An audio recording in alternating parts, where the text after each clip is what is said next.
Hey everybody, Sean here, and welcome to Revealing Truth. And special thanks to Dr. T for sharing this. This is the video we're looking at today, and that people get healed when this man sings.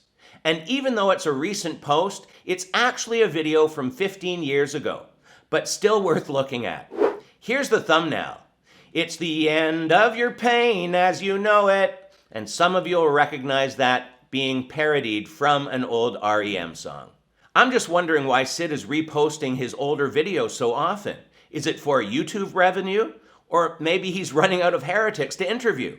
Nah, that can't be it. My guest, Kevin Dedmon, has such a gift. In fact, I was recently in Sedona, Arizona, speaking, and there was a man that moves in tremendous miracles by the name of Bill Johnson. And I saw so many, I've never seen so many healings at one time. It was like poof, and just miracles broke out all over the place. Well, that's not a good start.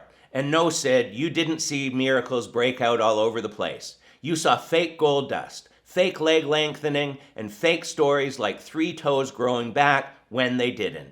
And when I heard what he had to say about my guest, Kevin Dedmon, he said that Kevin moves in one of the greatest miracle anointings he has ever witnessed. I had to have him as a guest. Well, there's red flag number 2. If Bill Johnson is speaking highly of you, then you must be a part of the same wolf pack he's in. Kevin has prayed for people without a jawbone, and they've gotten jawbones. He's prayed for people without a thumb where it was amputated and watched the thumb grow out, including the nail. I mean, Kevin, these are outrageous miracles. Yes, they are outrageous. And with the greatest miracles these days, we never, ever get proof of them with this crowd. Tell me one that comes to mind, one of the first ones. Well, I was witnessing at a park and I came across some young men about my same age, and I walked up to this group of guys, and one of the guys had a broken arm and he had a cast on, and it was a soft cast. And I said, okay, well, either if God heals your arm, you have to believe in Jesus. If he doesn't heal your arm, you can all beat me up. That's just like the apostles did. You can't force someone to believe in Jesus. The only way someone believes in Jesus is if the Father draws them to himself, as we read in John 6:44. And we have proof that miracles don't accomplish this with the story of when Jesus healed the 10 lepers. But only one came back to say thank you. God healed his arm, and about 4 of them gave their lives to Jesus right there on the spot. And I just thought that was normal. Well, no, that's not normal. That's supernatural and amazing if it actually did happen. And he talks about another miracle.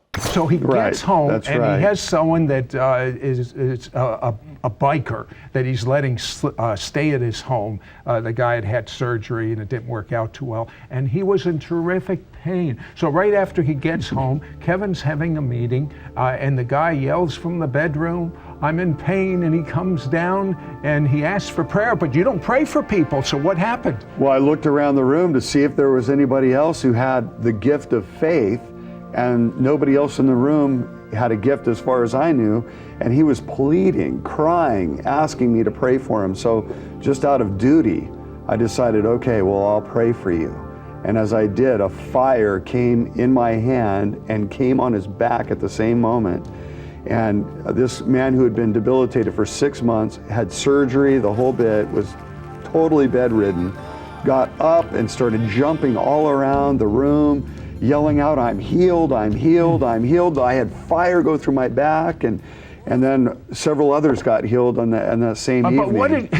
And maybe that fire in his hand is what led to him creating this course called Fire Starters, where you can learn how to heal the sick in prophecy. No, you can't. And all for the low price of only $69. And you even get activation activities, because that's biblical. Look, I believe in miracles, and I believe what it says in Mark 16, and that certain signs will follow believers. But I draw the line when someone is charging you money and saying that you can learn how to do things that are clearly given by God alone. But he continues. I mean, for 20 years you said, I don't have any gift, I'm not going to pray for people, and all of a sudden, what's going on inside of Kevin? I'm like, oh my gosh, what is going on here? And my hand is still on fire, and so I'm putting it on other people, and I'm thinking, this is amazing. Well, let me tell you something that's even more amazing than that. Kevin has a passion for you to be able to do this. Oh, yes. And there is such a presence of the Spirit of God on his new book, Unlocking Heaven. And he says it's not just for special people. That's right. It's for people who understand a special God. Ah, yes, there's always a product push with Sid Roth's guests. But just when you thought stories couldn't get any crazier, we hear this. My guest, Kevin, laughs over people, and people get new body parts. And if that were true, we would have seen some breaking stories on TV by now. But we haven't. Tell me about the person that got the new kidney.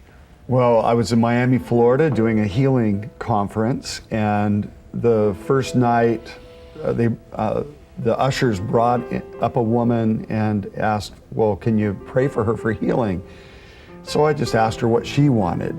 And she said, well, I really want to be healed, but I don't think I can be. And I asked, why not? And she said, well, I have been suffering from kidney failure for the last 2 years, and I've been bedridden for the last 3 months, and it's gotten so bad that I finally succumbed, and I went down to the kidney transplant center and put my name on the list for a new kidney, and now my relatives who are elders at another church, they've told me that I've lost all hope for healing now because I put my name on the list, which was a demonstration of my lack of faith. Yeah. To which I responded and said, no way! Your faith is standing right here, right now. And then I said, oh, more than that, I see God smiling over you right now. And then I saw an added picture, and I said, I see him dancing around you. And even more than that, he's smiling over you, and he's dancing around you, and he's laughing over you. And I put my hand on her head, and she was an African-American woman, about 5'6", and she looked about 65. I found out later she was 38 years old.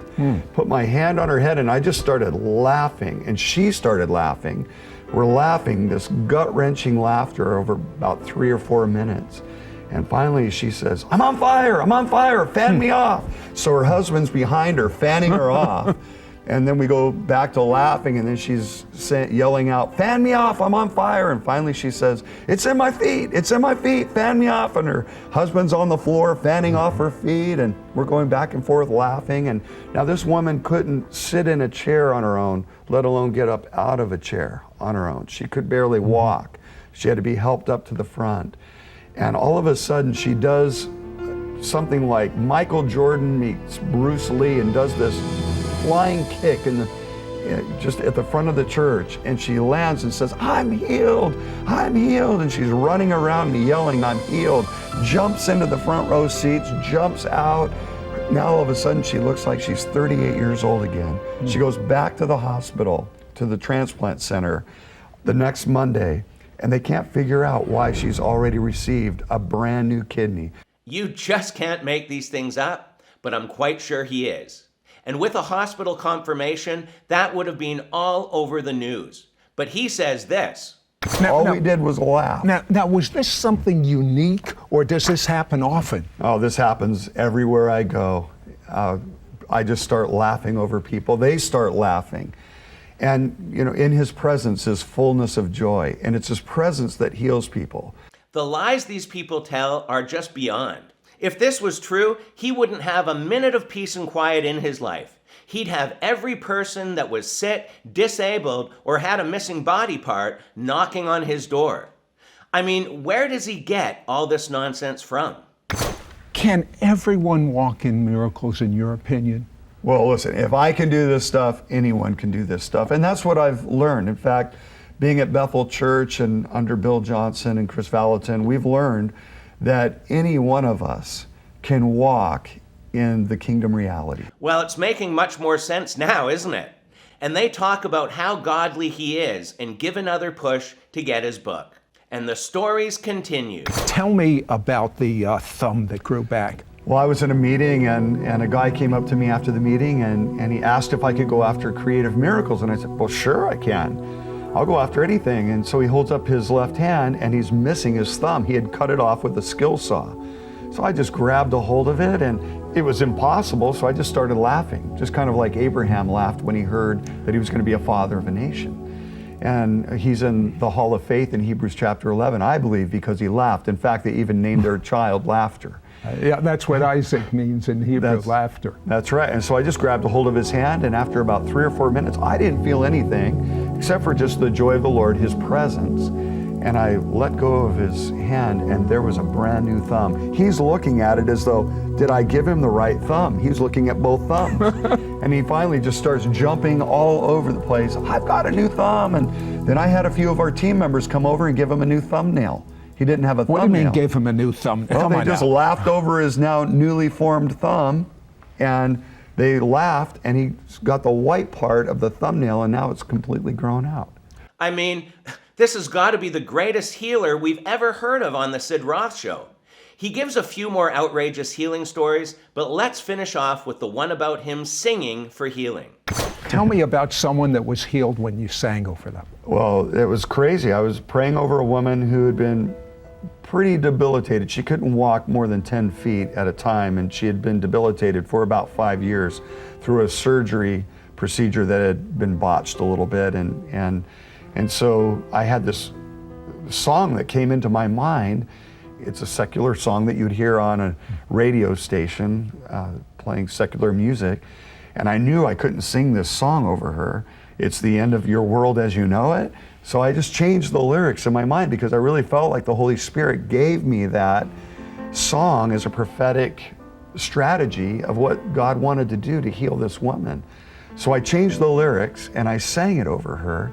And then I had her sing it over herself, and she was completely healed. And that, my friends, is the result of being under false teachers in Bethel Redding. People often comment, I thought I'd heard it all, and then a video like this comes out. Once again, if Kevin Dedmon was telling the truth, he'd have lineups of people at his house every day. And guaranteed, at least some of those miracles would have made the news. Anyhow, we're going to leave it here for today. But if you weren't aware of Kevin, he's definitely another one to mark and avoid. So leave your comments below, and until next time, take care and God bless.